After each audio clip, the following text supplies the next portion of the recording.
We want to be in a passionate, loving relationship. Who here wants to be in love? Okay, someone tell me what love is. Chirp, chirp, chirp, right? You get my point? You want to be in love. You can't define the term. How are you going to know when you're in love? Go ahead.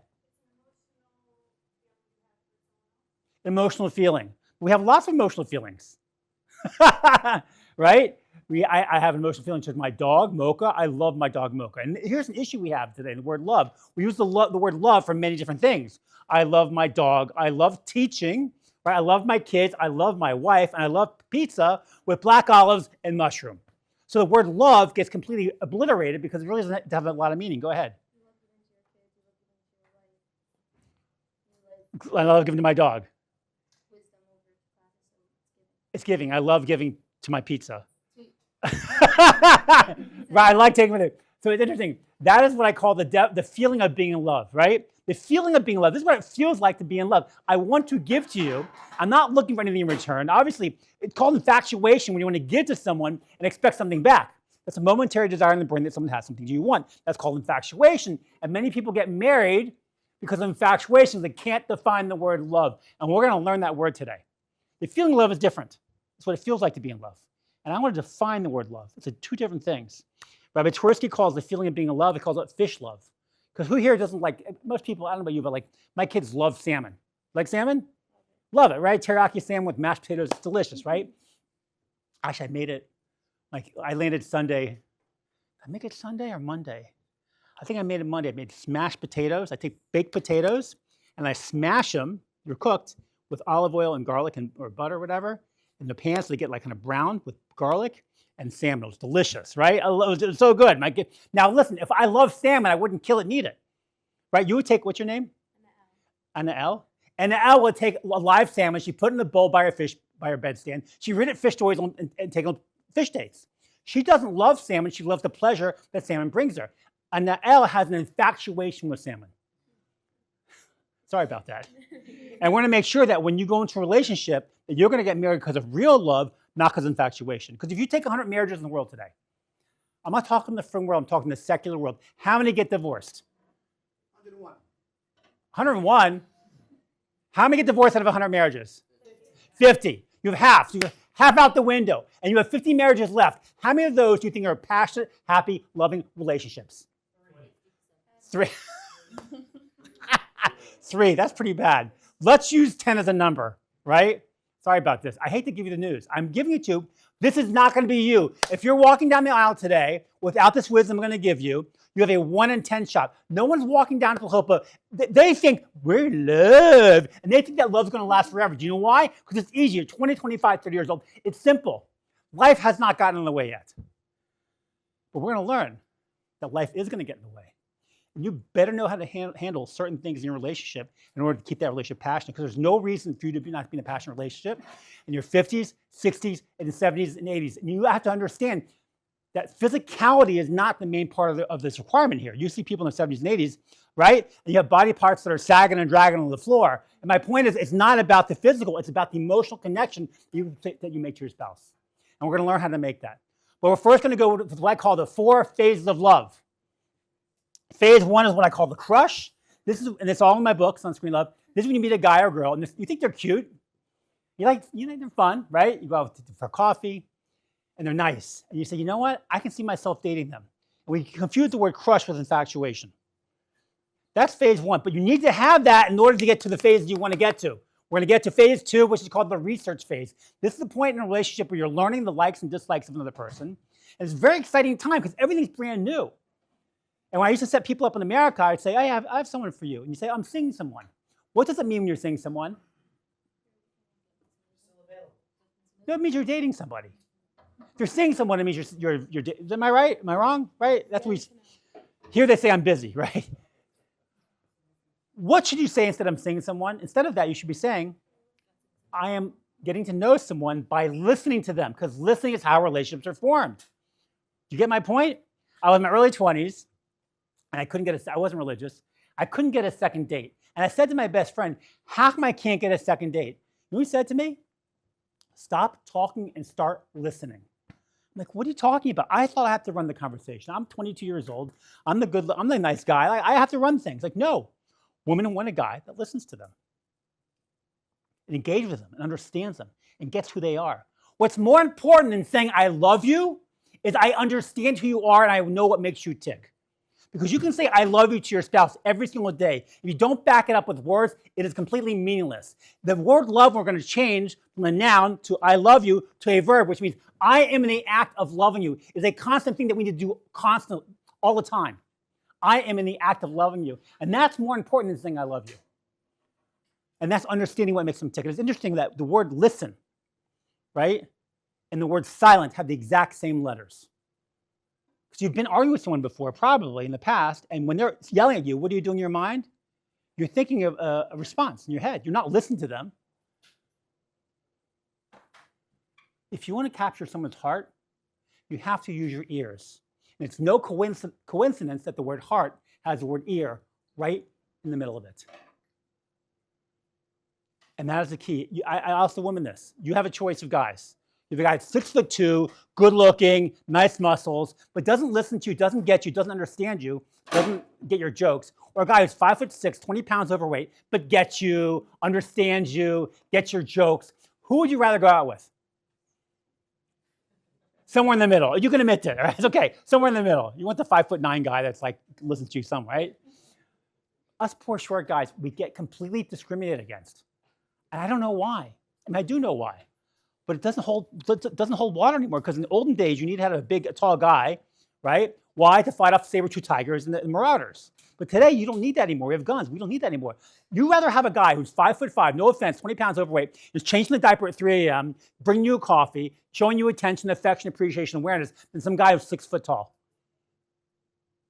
That's more important. After you get through the idea, like, I have to walk into a restaurant with this guy shorter than me, I'm embarrassed. When you get over that point, you'll be fine. You'll be a much happier person in the long run.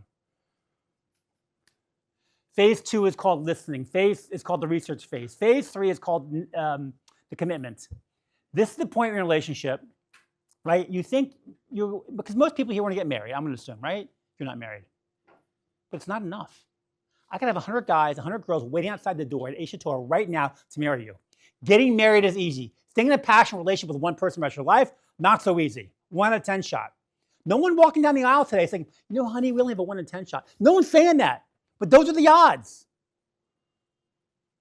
So we want to get to phase 4. And this is what I call never leaving.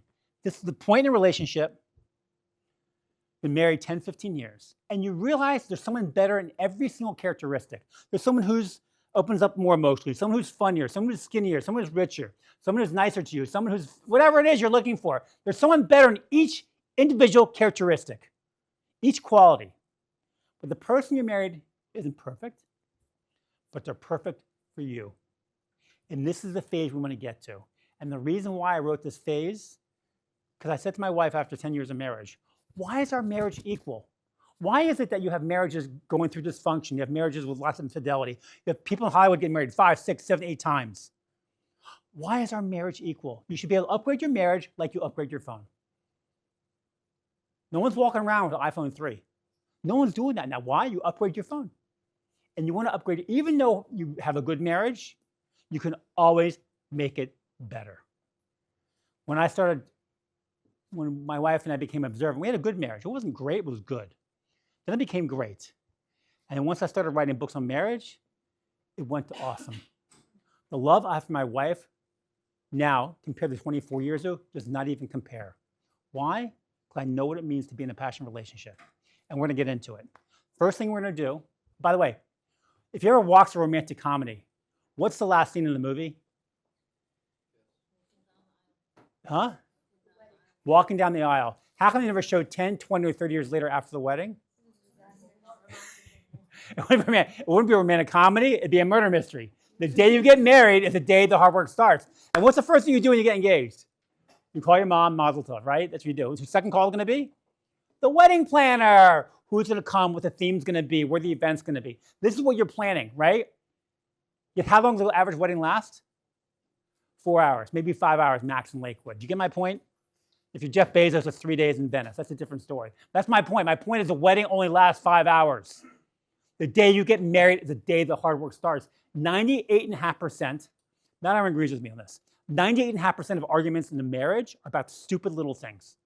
The other 1.5% should have been talked about before you got married. There should be no issue where you're sending the kids to school, what type of community you're going to live in, how you're going to raise your family, what kind of house you're going to live in. These are things that should be discussed before you get married.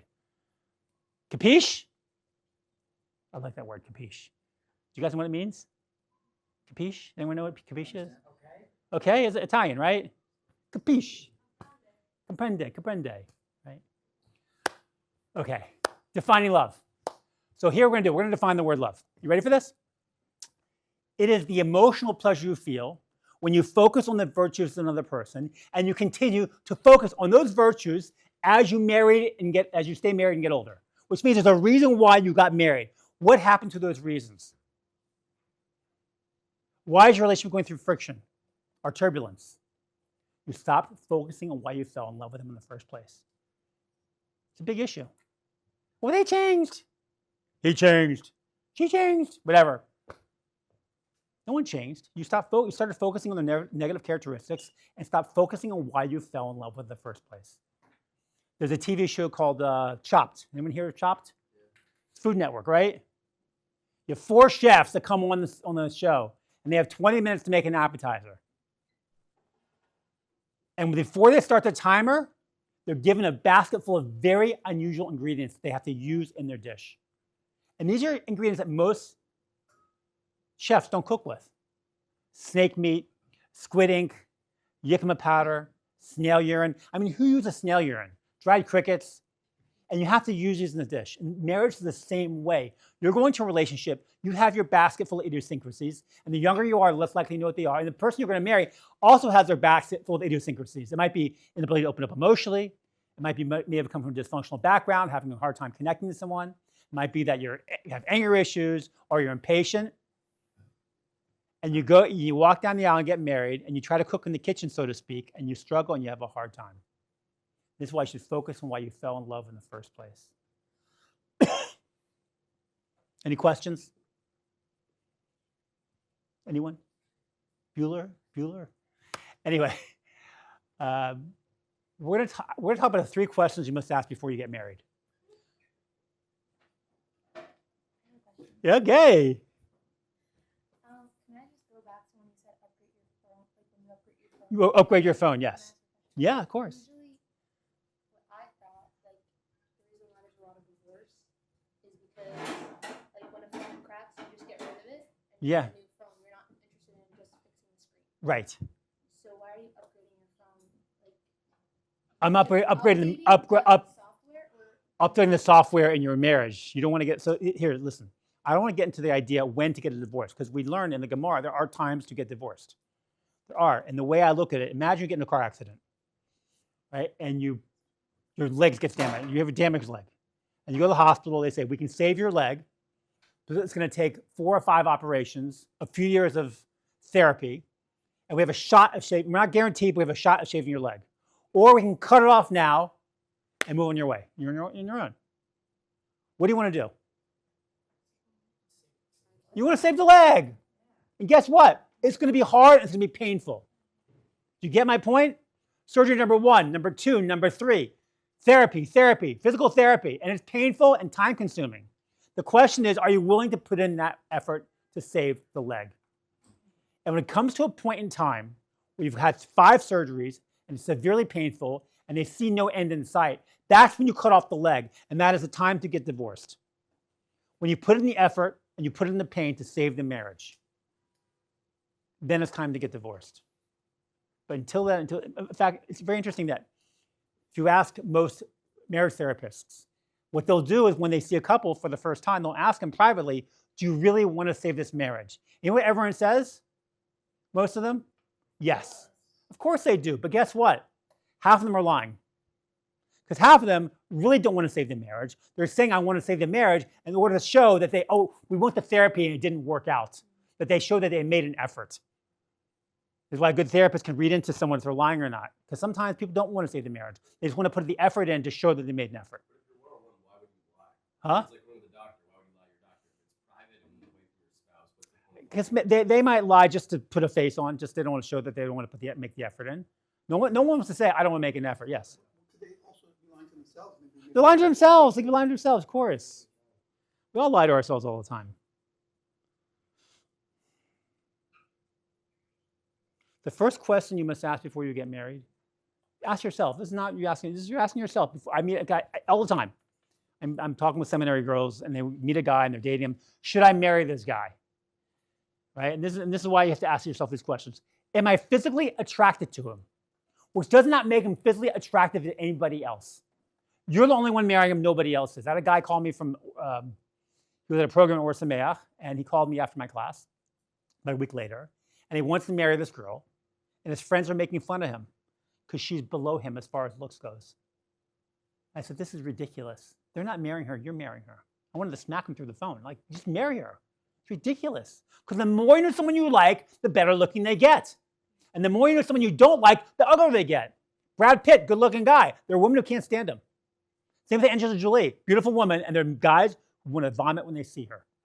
No matter how good looking somebody is, for every hot guy and every hot girl walking down the street, there's someone who's sick of them. Looks only go so far. We want to make an emotional connection to our spouse. That is the most important thing. And the 4 parts of a relationship are this: pies.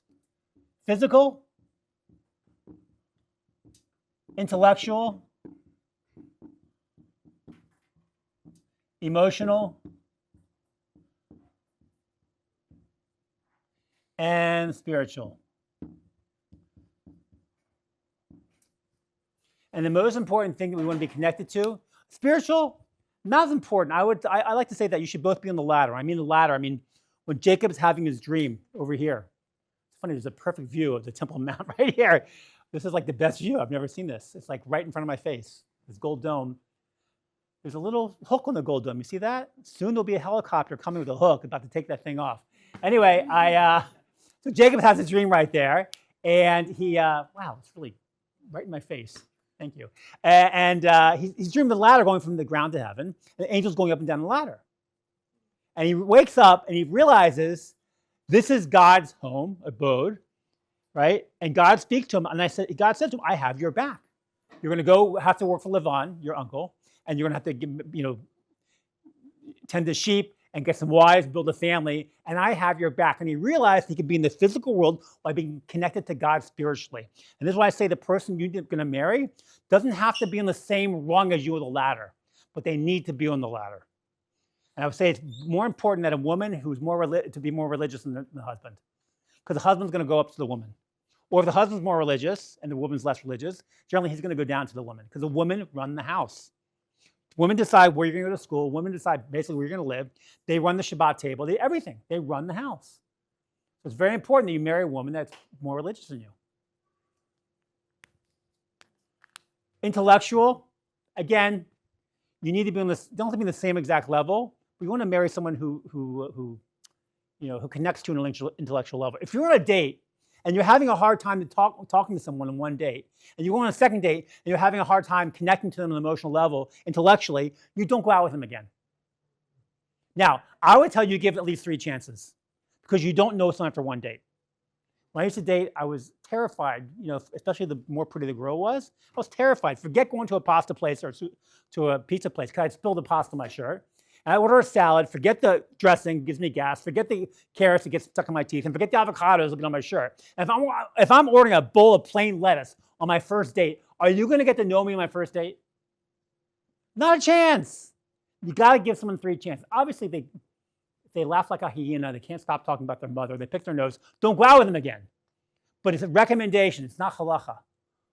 Give someone a chance, because you could be missing out on a very, very important person. And you must be attracted. Again, the more you know them you like, the more you like, and the more you know them, the better looking they get. You might have been to a wedding of a good, girlfriend of yours, and she's a good looking girl, and you meet the groom for the first time, and you walk into the wedding, and you go, oh my gosh, he looks like Freddy Krueger. And the reason why is you don't know him like she knows him. You get my point? Question number 2. Do we share a common meaningful purpose? Purpose includes values and goals. These are all incorporated. If we don't share a common value, we don't share a common meaningful purpose in life, you're going to struggle. And here's a major issue that I see in relationships today. And this is why it's important. Remind me if we don't discuss this. This is an acronym. It's called DO. It stands for dating, engagement, and wedding. This is a timeline that you need to have how long you're going to date someone before, if you're not engaged by this certain time, you need to move on. Because it's a very common thing in the world today, unfortunately, in the more secular world, where a girl and guy meet, they're in their early 20s, they get into a physical relationship, it becomes very comfortable and very easy. And they're dating 4, 5, 6, 7 years, and the guy breaks up with them, and they wonder what happened. And if I ask them, why are you dating? And they'll say, I'm dating for marriage. Okay, 7 years, why didn't you get married? You know what happened? They got dragged along. Women, you need to be strong. If you're dating for marriage, you need to set a timeline, how long I'm going to date for. And same with guys. If you're dating for marriage and you date a girl, and on the fourth date you decide, I cannot marry this girl, you do not go out with them again. If you're dating a guy and you've gone on 4 or 5 dates and you decide, I am not going to marry this guy, and you're dating for marriage, if you're dating for marriage, you don't go out with again. If you're dating for marriage, you have to have a timeline. I'm not going to tell you your timeline, because generally in the more secular you are, that longer that timeline is going to be. People are like, oh, I got to date them for at least 2 years before I get married. No, you don't. It's ridiculous. You know within 3 to 6 months. You know. Else you're not being real. It happens all the time. I had a guy come to me. He was 19 years old, dating a girl for 2 years.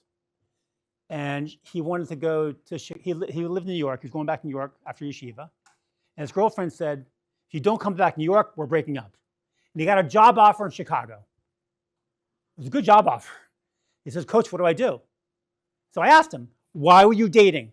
He goes, I was dating to get married. I go, this is simple then. Get married and move to Chicago. He goes, no, I'm not ready to get married. I go, you're not being honest with yourself. You weren't ready to get married. You're not dating for marriage. You're dating because you want to have a girlfriend.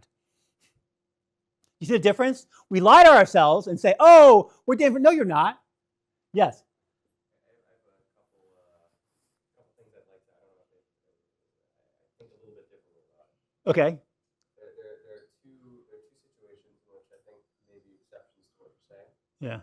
One is, first of all, background for me. I was dating a girl for 4.5 years. We were engaged for 2 of them. She wasn't Jewish. We're not together anymore. I'm, on tshuva and so on. I think it's very important to recognize that if you're setting a timeline, a set date Yes. time, you're ignoring the fact that there's typically a very large, what people will call a honeymoon period, in which emotions are very high and you can't intellectually connect with somebody. So if somebody has that and it lasts more than 6 months, and you make the decision, you force them to make a decision to get married within that timeline, you're effectively not allowing them to make coherent decisions because it's extremely emotional. It's extremely almost, I don't know how to explain it, but it's a very specific type of feeling that clouds your vision and changes the way you think about somebody. I think it's very important to make that decision after you've already felt comfortable with somebody. I'm not saying it has to be more than 6 months. I say typically it lasts about 3 to 5 months for most people, but some people experience it for longer.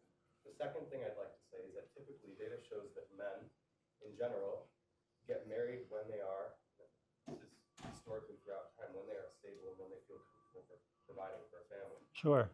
Thus, they may not allow themselves to be open emotionally and ready to start a That's a social pressure, by the way. right, and thus they probably shouldn't be dating in the first place. Right. But if they're entering in a relationship, it doesn't mean that when they don't feel like stable enough to take care and provide, that they may not have a switch in it. Right. So here's the issue that you brought up is that when you're not clarifying why you're dating, I always say clarify why you're dating, which means if you're dating because you want to take a girl to the movies or you want to have a physical relationship with, clarify it. You get my point? It means your bar for the date, am I attracted to her? Does she provide me with the physical needs that I want? And does she go to the movies with me? Guess what? That's all she is. But just because you like splitting a bottle of Cabernet doesn't mean you should be splitting DNA. Thank you. Do you get it? Right? Just because they're fun to date doesn't mean they should be the mother of your children. And this is the problem. What happens is, this is the world, I'm dating because I want to have a girlfriend, and it makes me feel good, and I have low self-esteem like a lot of us do. It makes me feel good to have someone who likes me. And I get into a physical relationship. It becomes comfortable and easy, because it is, right? You don't have to work hard at it. And you don't have the world, you're not married yet. You don't have pressures of children pounding you, right? And after 2, 3 years, or 4 years, oh, I want kids, you want kids? Let's get married. And you know what happens? They get married, and what happens is called empty nest divorce. 20 years later, your kids are leaving the house, and you're staring at each other in the kitchen, wondering why you got married in the first place. Do you know why? Because you were dating, you weren't clarified they were dating for marriage. You were dating because you wanted the girl to take to the movies. It shows the exact opposite, typically, that the marriages that last are based on love by proximity. So going into a relationship with physical expectations typically leads to higher divorce. When you actually wait and take time, and maybe you're less like an arranged marriage, for example, if you're not so attracted to somebody in the first place, but you actually grow to fall in love with them while you're with them, those are the marriages that tend to last longest. We're saying the same thing. We're saying the exact same thing. I agree with you, right? It's those marriages where you fall into a physical relationship. You're not dating. You're not clear why you're dating because you're dating for marriage, and you really are dating for marriage. You've dated 3 to 6 months, a year, whatever your timeline's going to be, right? Your dating timeline. If you've reached that timeline, you're gonna get married. If you're dating for marriage, you're dating for marriage. I'm going to get married. If I date someone I did here, I'm getting married. I'm going to be engaged. Where the timeline is. It's when you fall into a casual relationship, we're saying the same thing. Yeah. I think we are. I missed the first half of the class, so I couldn't. Oh, forget it. You're not going to learn anything else. I'm just kidding. I'm just kidding. Okay, so why is having a common purpose so important in life? Because again, kids are not enough. Empty-nest divorce is a major issue in the world today. You cannot, if you date for kids, great, you'll have a good marriage for 10. And by the way, many people date for kids, and 5 years into the relationship, it's a mess, and they stay married because they don't want to get divorced for the kids, and they end up getting divorced. And what happens if you want your kids to have a great marriage, you have to show them the best way for your kids to have a great marriage is to show them what a great marriage is. And this is why we're going to talk about sunscreen love and the 4 A's. I want to get into this. We can move quickly here. Common purpose can't be just money. Can't be people meet at working at Pilates classes or yoga classes. Oh, you like yoga? I like yoga, and they start dating because they have a common meaningful purpose, right? But we learn in the Torah that when Adam is naming all the animals in the Garden of Eden, and he says to Hashem, Medrash says, I want to have a relationship that's deeper than just physicality. I see the physicality. I want that. But I want intellectual and spiritual and emotional. So God takes a piece of his side and makes Chava. This is why the person we're going to marry doesn't have to have the same hobbies like listening to Mordechai Shapiro or playing Scrabble. They're there to complete us as a person. They are our soulmate, which means it's a merger of two souls. We want to go into a merger, not a partnership. The partnership means I have a goal and you can help me finish my goal. I have an idea, you have the money, let's go into business together, we build the business, we succeed or we fail, I don't need you anymore. Jeff Bezos married Samantha Scott. First thing they do, they build the Amazon company.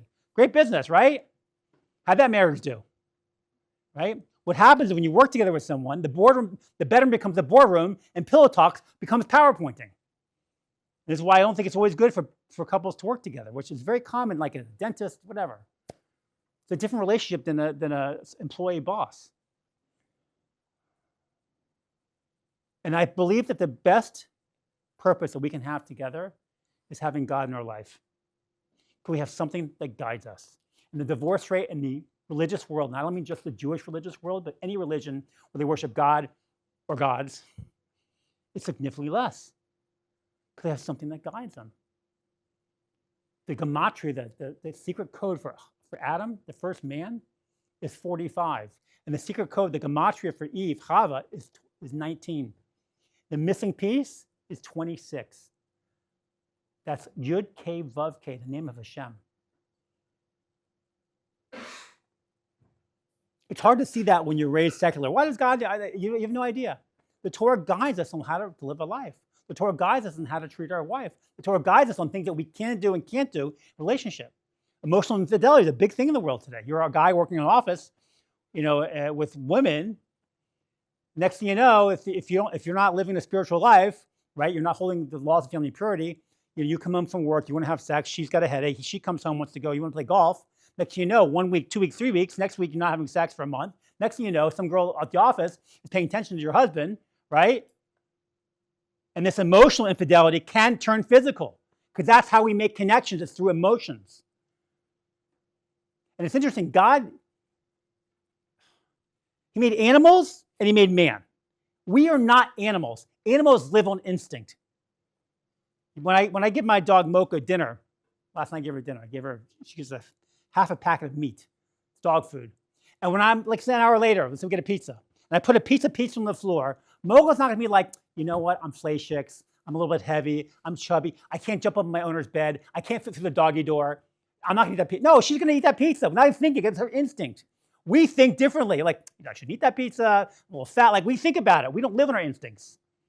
We can control ourselves. We can make ourselves into better people. We can make ourselves into better spouses. It takes an effort.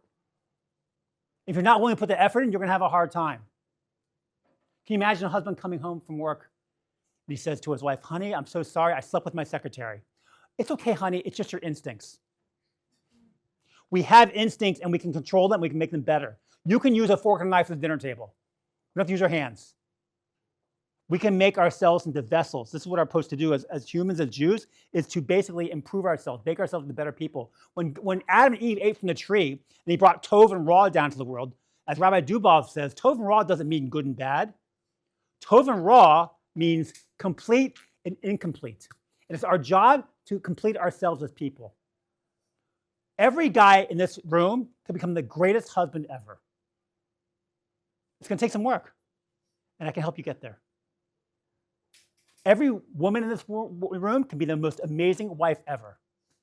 It's going to take some work. I'm going to help you get there. Question number 3 is different than the girl and the guy. Question number 3 for a woman, question 3 for a man that you must ask yourself before you get married. Am I willing to make her happy the rest of my life? Am I willing to make her happy? Fill in the blank, whatever you want to say. If she gains 50 pounds, whatever it is. Because when you have an emotional connection, people ask me all the time, can you tell your wife she's fat? What do you guys think? Whoa, we got a yes. What do you think?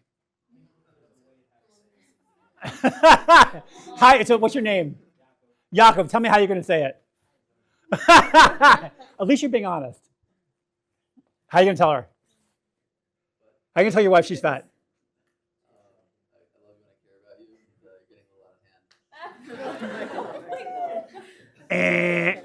Yes. Huh?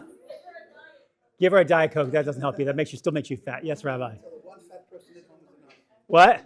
One fat person at home is enough. Yeah. Anyone else? Anyone else has got? Go ahead. Huh? Go shopping? Go shopping. Well, I gotta tell you, you have to. One thing as a guy, they do. Yeah. What did you say? There's more to love about you. Yeah. I told my wife that. I said, I don't care how heavy you get. I don't care. Because there's more to you to love. It's not my purpose. My connection to my wife is now emotional. It's not physical, yes. Even though she's hot. Wait. I think it's an okay answer. I think obviously every woman is very different. This isn't for everyone. But from experience, I think that there's two things that could happen in a relationship if a woman gains weight. One, women are very emotionally in tune. Oh, yeah. Totally emotionally in tune. And so if she's gaining weight and she knows that it's okay with you and her, and it's fine, then it's fine. She won't mention anything. Typically, if she feels like there's an issue or she knows that you have an issue with it somehow, she'll typically bring it up. And when she does bring it up, you accept her. Let's go to the gym together. I could start help cooking some meals at home or something in a healthy way. But you just foster her mentioning it. First of all, you hide the cookies and candies. No, I'm just kidding. Here's what you do. I don't think you say anything. I think it's emotion. People aren't heavy because they're hungrier. Women, I'm not saying women, but because women have babies and listen, they just a fact. My wife had 5 babies. The babies have to go somewhere. They get heavier, right? It's the way nature works. But no one's overweight because they're hungrier than you. They're overweight because it's a physical manifestation of an emotional problem. That when a husband is not paying emotional attention to his wife, not showing her attention, affection, appreciation, awareness, she's going to start eating. She's going to find her happiness in food. Hold on a second. Hold that thought. She's going to find happiness in food. And next thing, she gains 10 pounds, and it feels even worse because her husband's still not paying attention to her. And it becomes this vicious cycle of her overeating. And it's emotional. It's one way the husband can, instead of saying something, what he should do is he should exercise, he should watch what he eats, and he should show his wife attention, affection, appreciation, and awareness. And then and when he makes her happy, she's going to want to make him happy. Because no wife that's got emotionally healthy, if she gains 10, 15 pounds, she'd be like, oh my gosh, I'm gaining weight. I don't want to do this to my husband. And she's going to find a way to lose the weight herself. Yes? Boredom? Probably, it could be. Because again, you don't have Torah in your life. What are you going to find your? I was just in Boca, and I was meeting. Yeah, Boca. I was meeting with. There's a woman who helps me with. I have my money with J.P. Morgan in Boca, right? And the woman there who helps me with all my things, I have to take care of my sister's trust. I have a lot of stuff I financially have to take care of, and she helps me, right? And so we talk a lot on the phone, and I saw her last year, and I actually didn't see her last year when I was there. So I went to Boca this year after I did the podcast with Del Fenster. I drove up there, and I brought her my new book, Emotional Vampires. And she started going crazy over it. Like we spoke for an hour. She says, like, everyone's an emotional vampire. She goes, people in Boca, all they care about is plastic surgery and tummy tucks and breast enhancements, right? And it's a big issue that they have, these women, all they do is yap and talk to about each other because they have nothing going on in their lives. There's no Torah there. I'm not saying no Torah, but in this community, in her community, she wasn't Jewish, but in her, there's nothing to guide them in life. And so the whole basis of life is how I look, right? And what kind of car I drive. And that turns into boredom because, again, in the end, that does not bring you happiness. And I know this because I had wanted a Porsche my whole life. You know, Porsche 911, fancy German sports car. So in 1995, I got a 911. I got a 1988 Cabriolet, which is the convertible, white convertible, brown top, sick car, like sick, right? After 3 or 4 months, I decided this did not make me happy. I really figured out something. The best part about owning the Porsche was the anticipation of owning it. Once I owned it, it didn't bring me joy in life. Maybe because I'm not shallow. I don't know. It didn't do me. It's not like I'm getting more girls. It's not like it's not doing anything for me. It just became a hassle in my life, having to take care of it, and oil changes is expensive. It was not worth it. And by the way, I only need one car. I had 2 cars. What do you need 2 cars for? You know what I need it for? My ego. Because I had low self-esteem. Like many Jewish men in their 20s, we're short, and so what we do is we lift a lot of weights and buy Porsches. You know what I'm talking about, right? That's what we do. We have big muscles because we have low self-esteem, because there's no need for muscles. I put this, it might be in this book or my next book. I have a book coming out in a few months called When Botox Meets Bezos. The toxic mix, how to avoid the toxic mix of low self-esteem, narcissism, and massive wealth. It's a big issue in the world today.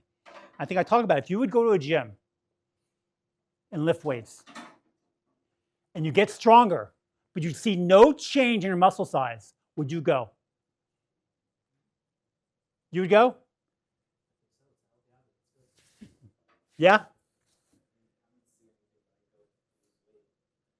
By lifting weights? Yeah. I think you see a lot less. I think you have a lot of Gold's Gyms and Planet Fitness is closing. If you could not see an increase in size of your muscles.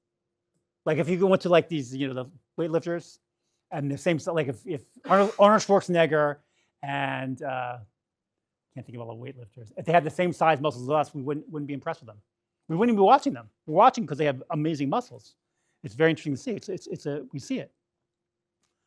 The third question that a woman must ask before she gets married, the man must ask before he gets married is, am I willing to make her happy the rest of her life? The third question for a woman is different from a man. The third question the woman must ask before she gets married, do I respect him? Respect is crucial for a man. And we don't know this, no offense, you just don't know this when you're this age, your guys' age, in your 20s. You have no idea. You think you want to be loved. You want to be loved, you want to be respected. When a girl comes to me, Coach, should I marry this guy? And I say to her, do you respect him? And she hesitates or she looks away, there is an issue. I had a girl come to me, she was 24 years old, dating a guy. She loved this guy. And he's a great guy. I ended up meeting, he's an amazing guy. And she didn't respect him because she's like wicked smart, like crazy smart. And he's normal. And she didn't respect it. And I said, I met the guy, I said, you should make this guy's gonna be a great husband. She calls me 6 months later, crying. She was in Maryland. She says, I said, do you respect him? She goes, no. I go, you can't marry him. He's gonna make a great husband someday, just not for you. We have to respect our husbands. Else that is going to be an issue in a relationship. Because once you stop showing him respect, he's going to stop showing you attention, affection, appreciation, and awareness. And that relationship's going to fall apart. Men are simple. We're not complicated people. I hate to say, I was on a podcast a few weeks ago with a PhD in psychology. She goes, Coach, you make it seem so easy. I go, it is easy. It's not complicated. Don't make it complicated. She's been divorced twice, obviously. She makes it complicated. We need 3 things. We need food, we need sex, and we need respect. Everything else is a bonus. A man must respect his wife, but respect is shown as 4 different things. Attention, affection, appreciation, and awareness. We're not going to have time to get into that today. I want to get into sunscreen love. So it's very important that if you're dating a guy, you don't respect, if he comes home from work and plays with Lionel trains in the basement for 3 hours, you don't respect that. You can't expect him to change. You get what you get, you don't get upset. You want him to change, you want to become a better person, but you can't expect him to. If you go into a relationship thinking, oh, he's going to change it, no, you're going to be upset. The reason why I call this book Sunscreen Love is I used to go to the beach back when I was single. I used to go to a place, anywhere from Delaware, Maryland, Virginia area, anyone? Nobody? Where are you from? You are? I knew that, right? Where in Silver Spring? My daughter's in Kent Mill right now. She's a Yeshiva Greater Washington.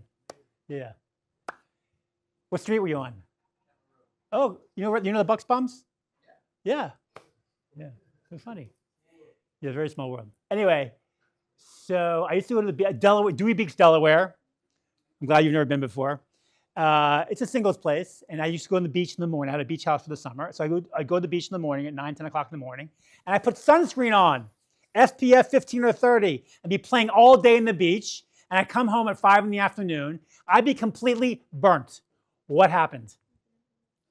I didn't reapply the sunscreen, and love is the exact same way. You're walking down the aisle to get married, and you're in love, and you think that love's going to last forever. Do you know why? It's easy. But just like I was at the beach, I was playing in the waves, taking a walk, taking a nap, I forgot to reapply my sunscreen.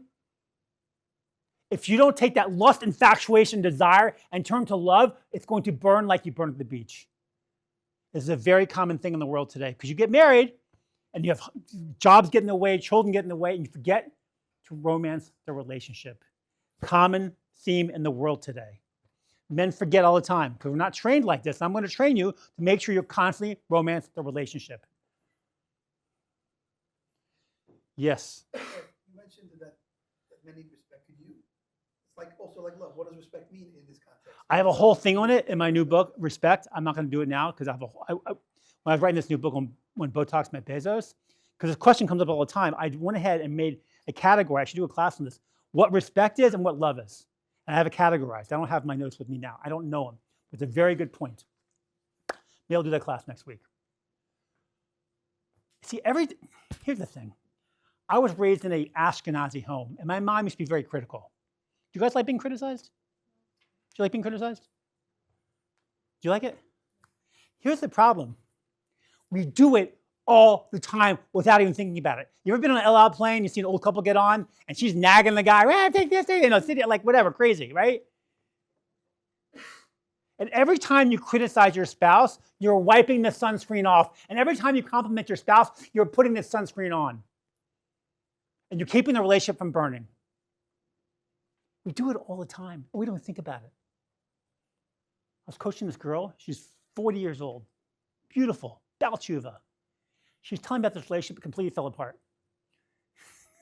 She goes on a date with a Sephardi guy. She knows what's coming. She goes to a Sephardi guy. They go to a restaurant in Netanya, and they order soup and sandwich. Of course, she's Bal Tshuva, sandwich in front of her. What's she going to do? She's going to go wash on the dime 2 or 3 times, depends if she's Chabad or not. She comes back, she says chamotzi, and she eats her sandwich.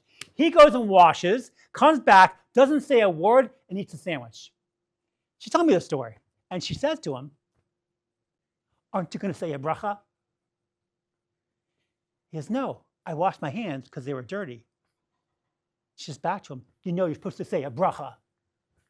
And he takes the soup and he pours in her lap. Just kidding. I said to her, do you realize you criticized him? She says, I didn't criticize him. I go, from your perspective, you didn't criticize him. From his perspective, he's being criticized, and no man or woman likes to be criticized. For women, it comes from a lack of validation. For a man, it comes from lack of respect. She says, I was trying to make him into a better man. Do you get my point? She had no idea she's criticizing. This is why she's not married. She does this all the time. She constantly criticizes. She's not thinking about this. No one likes to be criticized. Is there a time to criticize? Yes. Any good marriage can handle some criticism, but it's like my shirt. You pull the string out, I still have a shirt. For 2 years, you criticize me, you pull strings out, I still have a shirt. But for 5, 10, 15 years, there's no love left in the relationship, and what's left from the shirt is just lint. There's no love left in the marriage. I'm gonna end on this idea. I come home from shul on Saturday mornings around 10:30. I go to shul around 8:15, then 10:15 is Kiddush, I stay for a little bit, I come home. Normally, when I come home at 10:30, I take the food out of the refrigerator and I put it on the hot plate. You know, the blech, right? I come home an hour late one Shabbos morning. My expectations before I walked into the house were that my wife, who's at home, reading Tehillim or davening, would have recognized that I'm an hour late and would have taken the food out of the refrigerator and put it on the blech. I walked in and my reality did not meet my expectations. What's going through my mind? What? What's going through my mind? Why? I want to say something, right? Why did you put the food in the blech? And no matter how I said, I walked into the house, I said, you know what? No matter how I wrap this around, no matter how I say, if I wrap it with loving words, it's going to come across as criticism or me attacking her because it's in the moment. So I said to myself, Daniel, because that's my name, don't say a word. Take the food out and put it on the blech. Because remember I said earlier in this class that 98.5% of issues in a relationship are about stupid things. What am I talking about when I'm talking about hot chicken and rice? That's it. I'm talking about hot chicken and rice. And I want to criticize my wife because of my chicken is 110 degrees versus 130 degrees? That's what this is about? I didn't say a word. 5 days later, on a Wednesday evening, I said to my wife, hey, in the future, if I have to come home late from shul, do you mind putting the food and sticking it on the bleh? Problem solved. No criticism, no attacking, because I wasn't in the moment. Do you get my point? Compliment. When you compliment your spouse, you're putting sunscreen on. You're keeping the relationship from burning. When you criticize them, you're wiping the sunscreen off. So we sing a little song in our house. You might have heard this. Maybe you heard this. Compliment, don't criticize, or you'll get into a fight. Compliment, don't criticize, then she'll smack you with her right. Compliment, don't criticize, then she'll go on mikvah strike. Compliment, don't criticize, then she'll say, not tonight. Compliment, don't criticize, or she'll dress like Betty White. Compliment, don't criticize, or he'll dress like Betty White. Compliment, don't criticize, then he'll look for men in tights. Compliment, don't criticize, you don't want to start that fight. Compliment, don't criticize, if you want your fun tonight. Compliment, don't criticize, get your love to greater heights. Thank you.